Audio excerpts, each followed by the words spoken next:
Bonjour, Bourse et Valeurs en direct du Forum Lyon Pôle Bourse, la 8e édition de ce forum. Nous accueillons à présent Jean Volatier, directeur général adjoint et CFO d'Inventiva. Bonjour. Bonjour. Société bourguignonne, société biopharmaceutique.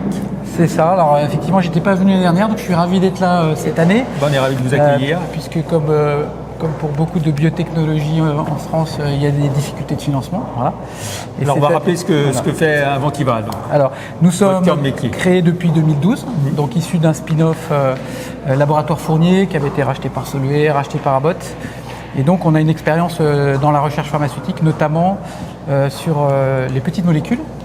Et sur ce pan de recherche, on a pu sortir en 13 ans, ça fait 13 ans que nous existons, le Lanifibranor, qui est un produit qui est très bien positionné aujourd'hui. On pourra revenir sur la maturité du programme en phase 3, sur cette fameuse maladie cachée de la NASH. On dit la MASH aussi aujourd'hui, parce qu'il y a des facteurs métaboliques.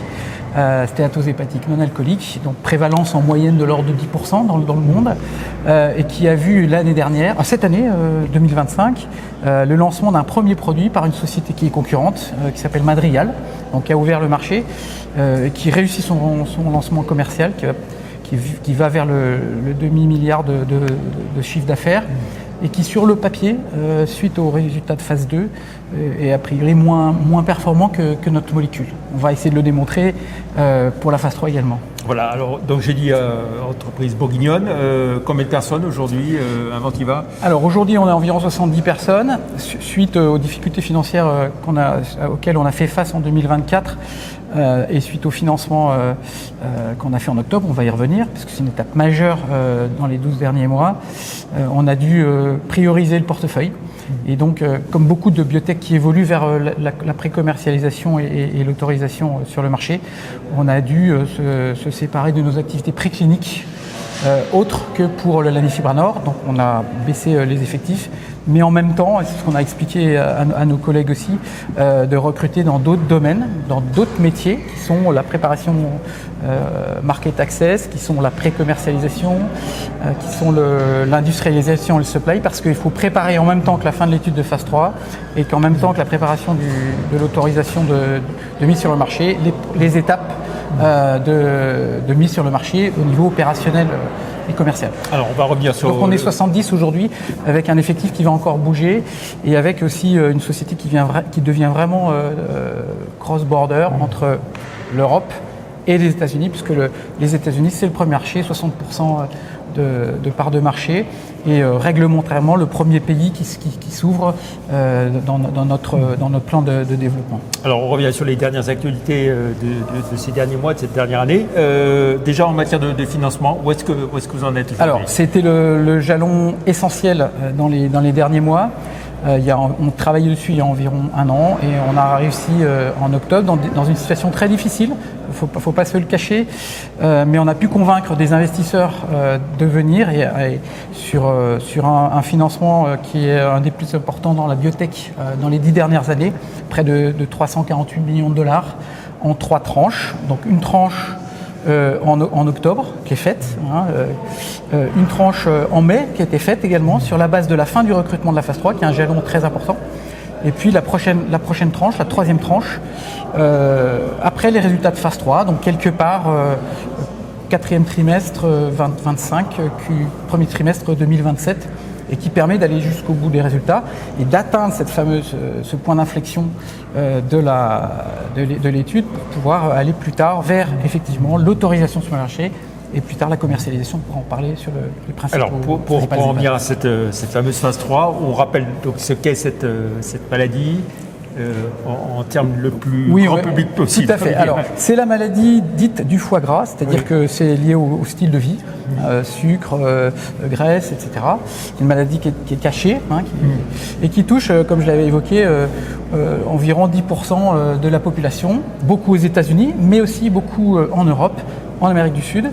Je souligne aussi, on le rappelle, on l'avait évoqué les dernières fois, 2 partenariats en Chine. On a licencié le produit en Chine et au Japon, ça représente 15% de part de marché mondial. Et sur un marché qui est estimé, selon les analystes, et en étant prudent, autour de 20 milliards de dollars par an. avec un acteur qui a ouvert la voie réglementaire, Madrigal, américain, dont vous parliez tout à l'heure. qu'on suit de très très près. Et puis on est quelques compétiteurs en ayant ce qu'on appelle un asset unique, un actif unique, dont la semaine dernière 89 Bio, américain également, qui a été acheté par le groupe Roche pour une valeur globale de près de 3,5 milliards de dollars. Et donc le marché de la NASH est en train de réintéresser les investisseurs. Et c'est CSK aussi qui sont venus en octobre avec des actionnaires de référence qui étaient déjà là et des nouveaux, Samsara, BVF, NEA. Alors par rapport à etc. cette phase 3 qui commence, on peut espérer pour vous une phase de commercialisation. Alors tout à fait, grand donc public, 25 pays, Mmh. 1400 patients, donc c'est une étude globale massive. On a fini le recrutement, c'est-à-dire que l'incertitude sur le calendrier à suivre est levée, puisque maintenant, alors il faut consolider les travaux, il faut délivrer les résultats selon bien sûr les règles et la bonne gestion auprès du régulateur.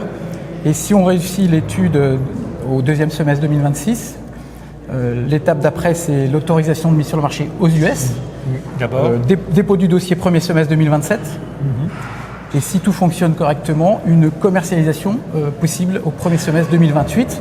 Et dans cet intervalle-là, l'autorisation de mise sur le marché est déposée aussi en Europe, sur notamment les 5 pays principaux européens, avec un petit peu de retard. Mais c'est selon ce Et ça pourrait être calendrier. pour l'Europe Un an après, on peut dire environ un an après, ça va toujours un peu moins vite qu'aux US. Entendu quand même qu'aux US, avec les évolutions actuelles et les annonces faites par l'administration Trump, des changements au niveau des droits de douane, etc., qu'il faut adapter dans le processus d'autorisation et de préparation commerciale et industrielle. Très vite, un mot pour finir, parce que le temps tourne très vite. Un mot sur votre organisation, l'arrivée de Tout à fait. Alors ce qu'on peut dire, c'est que c'est de nouveaux acteurs chez vous. la gouvernance plus américaine fait qu'il y a des moyens, mais il y a aussi des exigences opérationnelles. Donc il y a eu des renforts qui ont été annoncés, des renforts opérationnels au niveau des équipes qui ont été annoncés cet été. C'est une information publique, avec notamment un nouveau Chief Medical Officer et VP R&D. Et puis aussi une responsable, un manager, un directeur regulatory. C'est des métiers qui sont stratégiques dans les 18 mois à venir, qui viennent aussi renforcer avec leur expérience et viennent renforcer les équipes aussi en ce moment pour faire en sorte qu'on se donne toutes les garanties de succès sur les prochaines étapes. Très bien. Donc pour Inventiva, on peut dire que l'horizon se dégage un peu. Absolument. Même on peut enlever le un peu. Beaucoup. Oui, c'est dégagé et on espère aller vraiment jusqu'au bout de l'aventure. Très bien. Merci beaucoup, Jean Volatier, d'être venu dans l'émission Bourse et Valeurs depuis le Forum Lyon Pôle Bourse au Palais de la Bourse. Merci, au revoir. Merci.